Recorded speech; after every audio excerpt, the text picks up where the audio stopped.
Hey everyone, what's up? What's up? Thank you for joining us today. I have Mariette with us, and where are you located?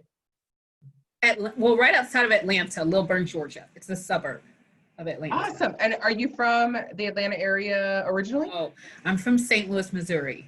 I'm a Oh, Midwesterner. yeah, awesome. I love it. Well, thank you so much for joining us today on the Live Fearlessly vlog. And we're going to get into talking about fear and how that showed up for you in your life. I'm going to have you go ahead and introduce yourself. Tell us a little bit about you and a background of your story before we get into it. Okay. Well, I am Mariette Clardy Davis, and so I'm owner and founder of a law firm here in Atlanta, ML Clardy Law. So we work, really it's two veins, mental health care and alternative health care. So on the mental health care side, I help caregivers and individuals navigate psychiatric treatment and do advocacy work. And then on the alternative healthcare side, I help healthcare practitioners who want to dive into more of an alternative, integrative, functional, or holistic practice, or incorporate those elements to build their own dream practice while staying, maintaining board compliance and also protecting their personal and business liability. Nice. And so with the work that you're talking about, is that, are you able to only practice and do those things in Georgia then? So for the legal part, I do a little bit of everything. So I do, for the legal part, I'm licensed to practice in Georgia. For the education and information, because I do a lot of training, consulting, strategic planning, I can do that nationwide. Awesome. Awesome. Yes, that is such important work. And I love what you were doing to help in the mental health industry and helping get people set up and in the proper ways, making sure that they're following their guidelines and the rules and the laws, I should say, not rule, and what that all looks like. So how long have you been in the mental health field with all of that? So the mental health field is really the cornerstone of my practice. So it was kind of the part one of my story. And I've been doing that since 2018. I started doing traditional practice areas like estate planning, employment planning within the mental health space.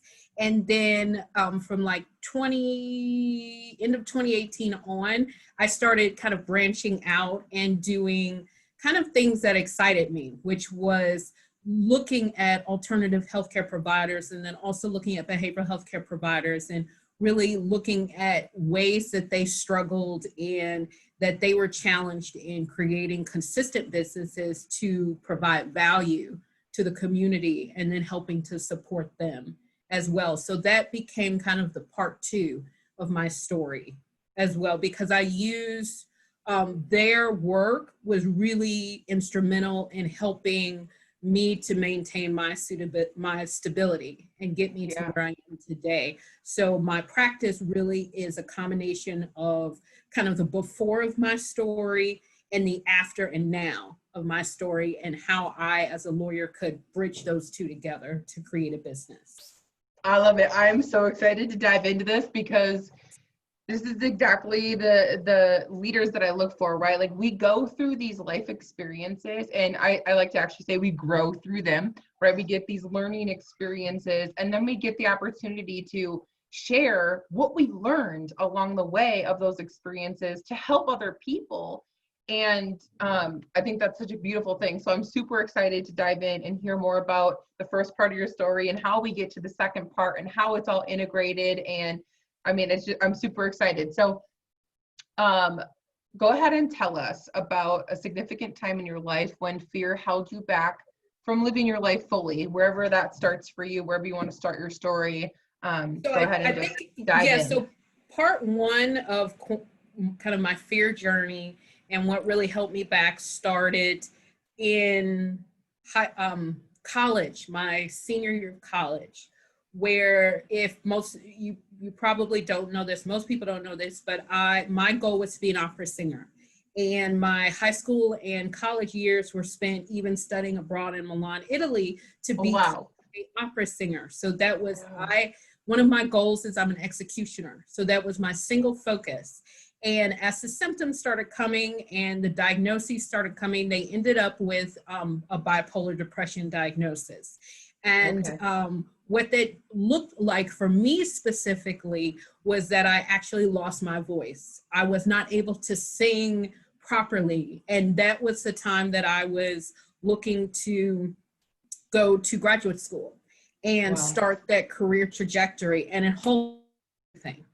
And so I wasn't able to, at that point, live my dreams. And so I had to figure out as a person how to navigate and figure out a plan B when I didn't even know plan Bs in my world existed. So part Right. one of my story really was about taking year after year after year of being a professional, because eventually I went into corporate and then I went into consulting.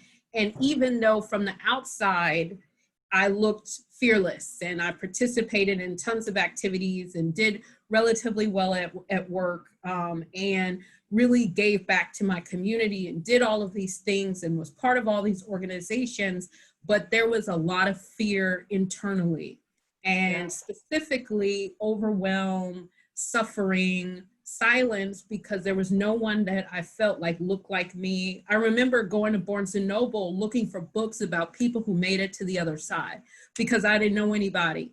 I didn't even know that there were other professionals who suffered with or had mental health challenges. And it was a lot of difficult, difficult valleys, because when you don't see someone who looks like you, it's hard for you to see what the other side can look like and what things that you have to develop in yourself to get there. So I spent many decades living in this internal place of fear, self-doubt of my skills and my strengths and my abilities, despite the outward manifestation of quote unquote success and what someone would look like who had a mental health diagnosis, but quote unquote was normal. And I use these because there was a lot of internal struggle. Even though Right. I didn't show it on the outside, things came out and manifested themselves, but it wasn't something that I openly talked about. So that kind of was like part one. And it hit a pivotal moment where I had a nervous breakdown at work and collapsed on the floor and was sobbing. Wow. And that was kind of the point where I thought everything would change, and it didn't. Because the Mm. problem was is that I went into treatment, and I went into treatment with the same mindset, which was I'm an executioner, give me what I need to do, I'll do the work so that I can leave. And I Mm. did fantastic at the work. But Yep. they told me when I left, and I was there a couple weeks, you will be back because you were perfect, but that's not what we were looking for. And I was back. A couple weeks later, I went for a much longer stay, because I realized that this was the opportunity. Probably at that point, I had thoughts of not wanting to move forward in my life, and I was like, this is the last opportunity that I felt I was going to get.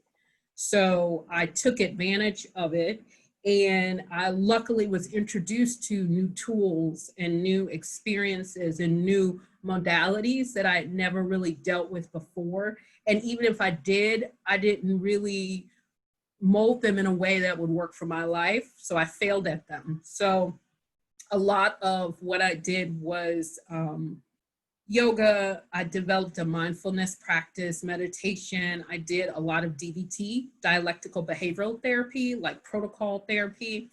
And that was helped to create the bridge to part two of my journey. Okay. So I love that you're talking about being an executioner, because that's how I'm like, I'm always a doer, like taking the actions, doing the things. So the fact that you're talking about in your story, you were simply going through the motions, right? You were like, give me the checklist, I'll do the things. And it's really that internal work that people like us were like, yeah, we can get through it and make it work. But in this scenario, it's more of that internal work and really being vulnerable in opening up more that needed to happen with what you were Yes. growing through at that time. Yes. And I think being honest with myself, because I lied to myself for so many years. I had awareness. That is the one thing I will say. I had a very acute sense of awareness of the suffering and the pain. But the thing that I lacked was the awareness of honesty of how I was affecting my ability to move forward. And those were some very hard truths because oftentimes it's, well, because I have a diagnosis and the diagnosis hurt, and the symptoms and the medication and all of those were really big boulders. But then there was another boulder that continued to exist, but it was something that it was hard for me to move. And that was the thing that cemented everything there and kept me from the ability to grow and transform. Yeah, absolutely. I totally understand that. So you mentioned, when you went to go look for other people that made it to the other side and succeeded in that stuff, right? Like, were you able to find a mentor, like, moving forward when you were ready to, like, actually be fully present in the ready to transform? Like, were you able to find a mentor, or like what? You mentioned like yoga and some of those things. Was there ever like a mentor or a community that you found, or? I mean, I had many communities. So I did a lot of dancing, salsa dancing, and I had a great salsa community, yoga community. So, because remember, I was doing the most. I was doing everything. So I was always very community driven. But did I find someone who looked like me that I could follow their path? No. But that being said, because I was introduced to, I call it traditional and alternative models, I was able to create a path of my own. And the second part of my story, the whole bridge between the two, was I don't see who I want to be. So I need to be that person. I don't see anyone else's story. No one else is talking about this. No one else is talking about, how alternative medicine can help with traditional medicine. No one is talking about what that means in the mental health space. No one is having these discussions that I saw. So I said, I need to be then it's like, then you become the visionary. Like, then I'll open my mouth and break that silence. And what I learned was that once I started sharing my story, either part, because we haven't made it to part 2 yet, but either part of my story, I would find that then people would start opening up. And whether they personally struggled or they had a family member or a loved one or a mom or a dad, my story helped them, give them validation to then tell their story. Yep. I think that is a huge point, because as you mentioned, like checking in Barnes and Noble to like find where that might be a thing that you just didn't know yet. Well, yeah, because that's mental health isn't something that people are just like willing to like lay it out there and let everyone know, like, we got junk, and it's something that you live with and that you're working through constantly, but people don't want to be real and have that vulnerability and that label have you of what that might mean or what other people think that it means. I'm very much in connection with, I have amazing people that are in the mental health industry, and that I don't think I connected you to them yet, but I'm definitely going to after this.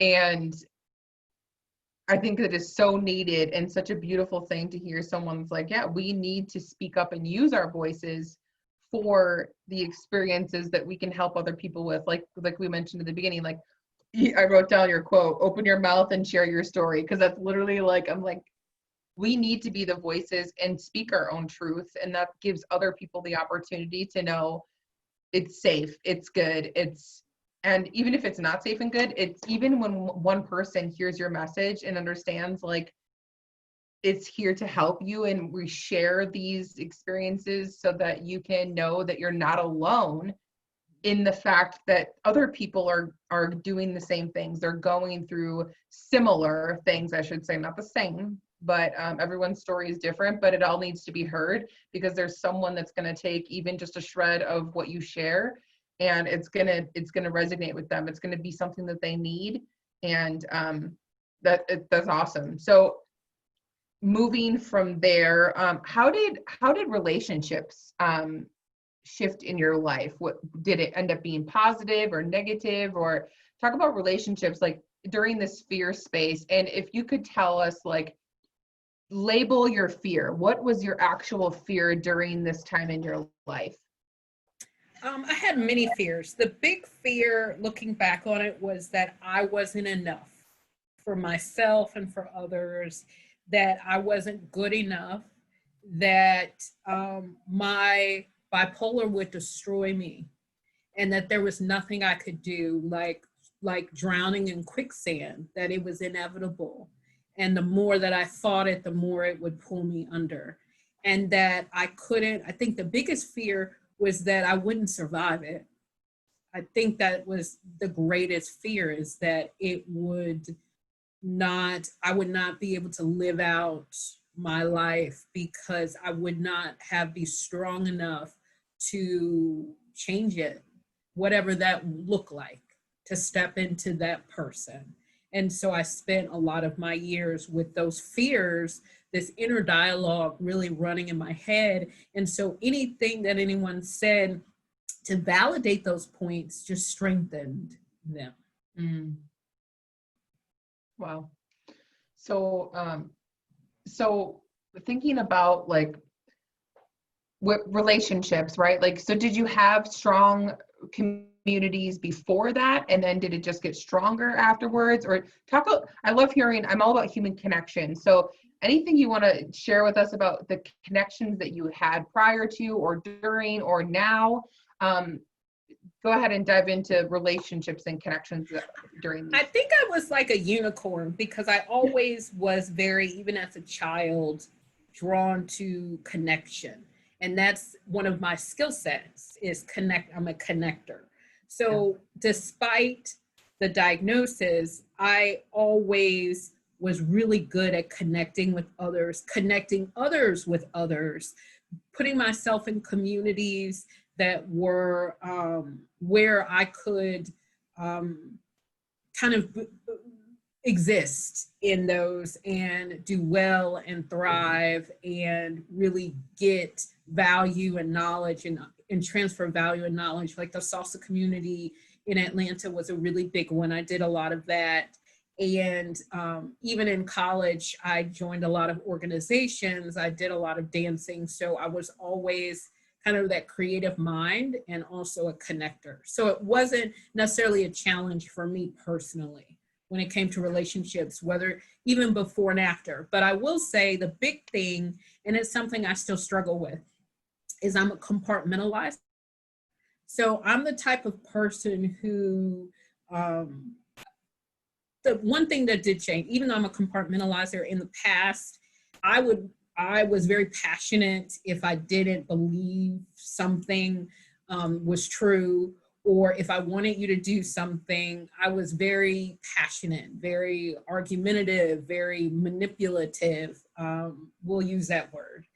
And in the future, like right now, I will say in the present, I realize that I don't have energy to expend on other people when it comes to that. So, Right. And that I have to actually listen to what they're trying to say, even if they're not doing the best job at communicating it. So I will say that my interactions with how I relate to people have changed, versus whether I was an introvert and versus like an extrovert. Yeah, I think that's a really powerful point too. Like, the listening piece is something that the communication between human beings is just like totally nutso. So the fact of that's been something that has strengthened for you to really know that, listening to how people are trying to communicate, and then you being able to kind of translate that to be a better listener, I think is a really strong, valid progress and transformation that you've grown through with that. So that's really cool. So do you want to dive into the second piece? Yes. So the second piece is, so I built my practice off of that. That was, I took that story, that journey, and built my practice. But I always felt like something was missing. I was doing well, working with caregivers, individuals, training, education, but there was something missing. And the reason why there was something missing was because I was always operating from the before part of my story versus the after and the present. And what they kept doing was pulling me back to that time, because in order sometimes to relate to caregivers or individuals or professionals, I had to pull myself back to really understand where they were and the mindset that they were in. And so I felt like it was great, but that there was so much more that I could share and provide value that I wasn't doing, because I had to keep pulling myself back there to help pull them forward. So the second part of the story really is how I actually made it to the, what I call the other side of the bridge. I still have another mountains left, but to that, at least that part. And it was the use of understanding the role of traditional medicine and alternative medicine. And specifically, you know, my thoughts were always, I was what I call a traditionalist, like, where's the medication that I need to take? I'll go to therapy, I'll do what's necessary to survive. But once I realized that I no longer just wanted to survive because I wasn't surviving, I wanted to live. You know, what tools did I need? And so the DBT therapy and the mindfulness and the meditation and the functional work were the tools that worked for me. So the caveat to that, and I tell people this all the time, I'm not anti-pharmaceuticals, I'm not anti-medicine, because depending on where you are in your journey, that may be what you need. But how I got to where I am, what were those tools? And I went from like 5 to 6 medications to sleep, for my panic attacks, for my anxiety, all the way down to none. So I'm currently not on any. And I did that through supervision, yes, of my psychiatrist and my medical team. But the point was that I said, well, that's the second part of my story. So within that story, what are some challenges? And I felt like that there were a couple challenges.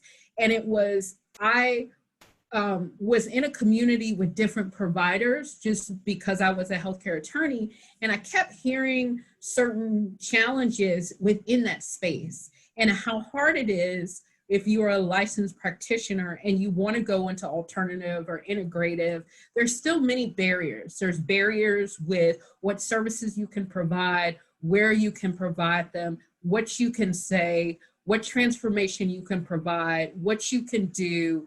And I feel it keeps many people from entering that world that I feel like are highly qualified to deliver value. And when you have less people in that world, it creates a situation where you don't have access to those types of services. So you can only stick to the models in which you have access to. So lack of access means that people that were like me who needed those tools to transform do not have access to them. And it creates a boulder for them. So I said, well, how can I use, you know, my traditional law license to create value? And it was, well, if they can build a solid business foundation in that space, they will stay around longer. If they stay around longer, then they will be able to create a community where there is more access to those services or be within that community. So I said, well, I can help with that. You know, I'm skilled in helping them navigate that from a legal perspective and a business foundation perspective to help them kind of create their dream, a practice, move from an employee to an entrepreneur, and set up a practice that they're not only passionate about, but that excites them. Because as you know, entrepreneurship is a difficult road, and without support, it would make it less likely that they would be able to survive the valleys. Right. So that kind of was the bridge between the mental health care and the alternative space. And the one thing that I left out, because now we're on part 3, really is short about 2018, I'm still looking for a diagnosis, but they believe that I had an autoimmune illness. They don't know what it is, and they're still running tons of tests for years. But the point is that within that space, mental health care and chronic conditions, you know, the need for integrating traditional and alternative medicine and practitioners who can do that is more than ever really important. And so I felt like, how can I, you know, use the journey that I'm on and the journey that I'm still on and the tools that I've built to help serve others? Yeah.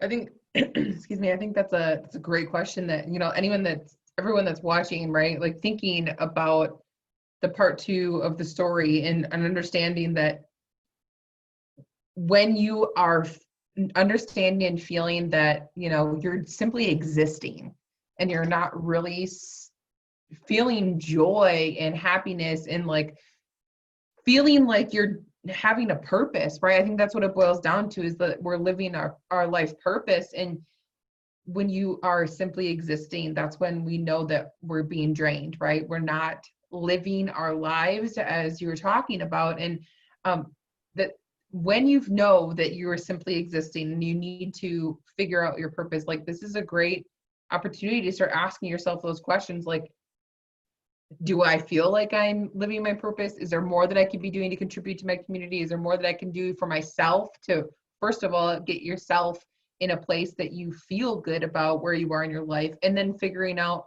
to see where you want to go, I think is super important piece of the story that you were telling. And so that you can start to figure out what are those tools that you need to start on the path of your transformation, which I want to just point out that honestly, making any small steps is like the first step. Like figuring out that you don't want to stay in the place that you're in is definitely the awareness to know that, but then taking one baby step to figure that out. Maybe it's reaching out and connecting. Maybe it's just having a conversation with someone, right? Like sometimes that is a big decision and action to take, but taking any inspired action, if this is resonating with you at all, is super important to like point out. Like take an inspired action and make a move, because with those small moves, you're going to start to build momentum and know, like, stepping out in that uncomfortable second that you make the decision and the move to actually go for the action is a really powerful place. And that's how the momentum starts. So I absolutely love the fact that your phases of your story really all do come together. It's not like you went a whole different path. You have really integrated how all of the tools that you've been building over these years are now to serve the communities, and not just your local community. You're able to do this on a national level. So that's super, super amazing. Let me see. What advice would you give the viewers around their fears, if, you know, they feel like they don't have anyone in their space that it has been through it and been successful, right? Like any advice that you want to give the viewers?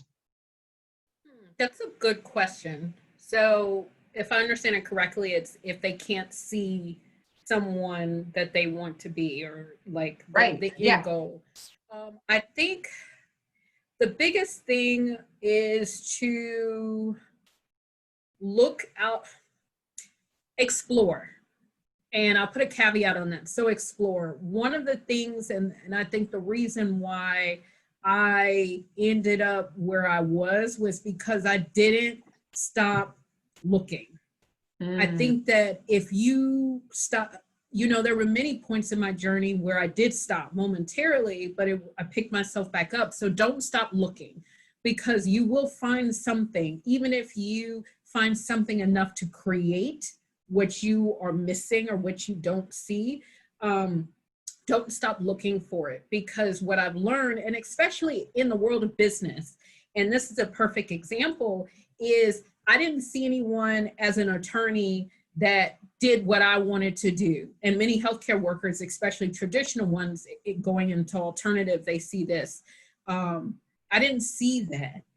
But I kept looking and I kept looking and I kept looking and I kept getting bits and pieces of people that I was like, I like what you're doing. I like what you're doing, and putting it together and creating something that worked for me. So if you keep looking, I feel like life starts bringing you, as you meet one person or you learn one thing, it opens up the door to the next and to the next and to the next. And I'm all about fast tracking. I tell in my prayers, I say this all the time, like, I'm ready, just give it to me. But sometimes I have to meet the right people first in order for certain doors to open. So the biggest advice would be to not stop searching, and don't search for the solution. Break them up into like little mini problems. So this person may be able to help you with this problem, and this person may be able to help you with this problem. In the past, I was always looking for one solution to handle, to break the chain and take care of everything. And sometimes those little bits of problem solving can help you create a solution that works for you. No, I love that. I'm definitely all about a full experience with everything. Like, my businesses are about bringing those pieces together. And I like what you're saying about, you found the pieces that worked for you. And then that's really, it sounds like what you're doing. You're making your practice, and like how you're helping people with their solutions is really customizing it for what you found worked for you. Did I understand that right? Yeah. I love that so much. So and I wrote down a note to remind me to say that's exactly why the execution, the connector that you're talking about, like connecting with people, that's why you are who you are, and the beautiful things that you're bringing to fruition for the mental health space and the people that you're helping. That's why you've been on this journey, right? Like, if you weren't a connector and such a community-driven person, how would you be finding the pieces in the practices and the people and the ones that you are taking the good pieces and the things that are working for you? Like, you had to grow through all of that to like pieces together so that you can turn around and bring it back to everyone else. So like, this is what fills me up. I love hearing how the stories come together and how you're utilizing your experience. So I'm just super excited. But something I love to like ask my viewers or my guests is, you have tools, you're equipping yourself with the tools to keep progressing and getting out of situations and walking with fear as your friend, as I like to say. So where do you see yourself 5 years from today, right? Like, where do you see your work or your life? Like, anything you want to project out to just say, like, 5 years from now, I'm doing this, or I'm feeling this, or however you want to say that. I love to be a visionary in the future. So tell me what you see for 5 years out for you. I think, I have personal milestones and then I have business milestones. So for the personal milestones, I see myself traveling, doing more like traveling to see my family and to see my friends, and being able to have more flexibility in my work, personal life. So as my parents age, to be able to travel and just spend a couple weeks there, to be able to go. My big dream is to go to Nigeria, and because I'm a majority Nigerian, I just did my little DNA thing. And so to really kind of trace back my roots, that's one of my big dream goals. On the professional side, it's really to bring more awareness into practice models like mine that are created based on the cornerstone of someone's journey, and for that to be more commonplace. A lot of very traditional models, whether it's healthcare or law, you don't really see the person behind the practice. And so my vision in 5 years is to kind of be the visionary in creating, and bringing awareness to those kind of models, and doing more traveling so that people can share their stories, whether it's on the patient or the provider side, and just helping people to connect their stories to creating transformation. So I'm looking potentially, this is kind of like a seed, but looking at doing like energy Reiki or energy healing work also. So that may be part of my 5-year goal. Who knows? But just to continue my practice.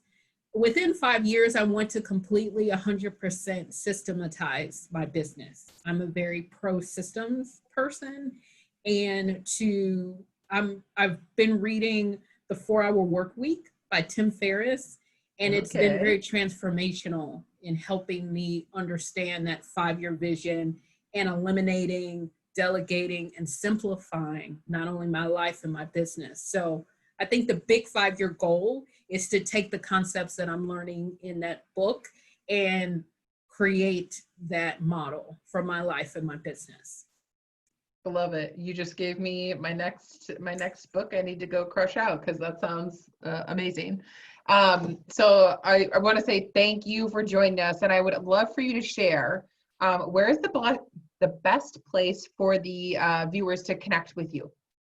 Well, the best place, well, I'm a little bit of everywhere. So it would be, you can look me up on Facebook at Atlanta Mental Health Lawyer, and also my website, mlclartylaw.com. And currently I have a masterclass out for providers. Soon I'll have one on the mental health care side, but right now it's a masterclass where providers can learn the framework that I use to help clients legally build their practice. So that's kind of a big thing that I'm working on, is doing more training and workshops to really provide value in both areas. So I'm also on Instagram at Lynn_creative, and then LinkedIn under my name. And then I just launched recently a YouTube channel, ML Clarity Law, as well. But if you go to any one of the other platforms, you'll have a link for that. And I have a lot of my videos just everywhere. So you'll find trying to be worldwide. Yes, I love it. Thank you so much for coming on, sharing your story, diving in more about, how you got to where you are today. I like to say, it's how it shaped who you are today, right? Like where we are. So I seriously thank you so much for your time. And anyone that's watching, love yourself, live fearlessly, reach out, connect with her. Tell us anything that you want in the comments. Let us know your biggest takeaway, any aha moments. We would love to hear them. And have an awesome day. Thanks for joining us.